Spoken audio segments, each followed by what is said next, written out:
দেখো কুল কেরম খায়, ঠিক আছে? ভালো করে দেখবে। তুই আমাকে শেখাবি কুল কি করে খায়? এই সাইডটা যেটা হচ্ছে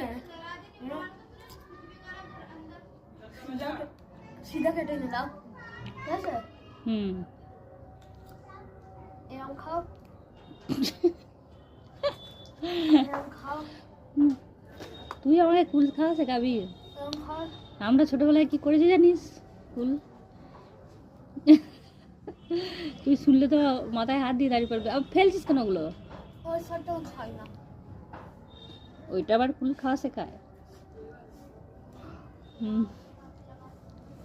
সামান আমাকে কুল খাওয়া শেখাচ্ছে, কিন্তু এটা তো ও জানে না যে আমরা যে কি করেছি কুল খাওয়া নিয়ে। ফেলিস না, ওগুলো ধুলো হয়ে যাবে। খাবি তো খা, নালে এবার আমাকে ওটা দে, দিয়ে তুই পড়া কর, পড়বে।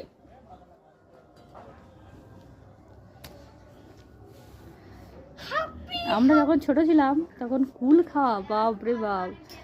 এখানে কুল গাছে আসতো কিনা, সঙ্গে সঙ্গে যাও, চলো কুল পারো, মাখো আর খাও। সে যে কি মজা। আবার ধনে পাতা দিয়ে, কাঁচা লঙ্কা দিয়ে কুল মেখে রোদ্দুরে রেখে দিয়ে তারপরে খাওয়া, মানে সে মানে তর্স হয় না, সেটাও খেয়ে নেওয়া। সেই জিনিসগুলো মনে পড়লে উফ,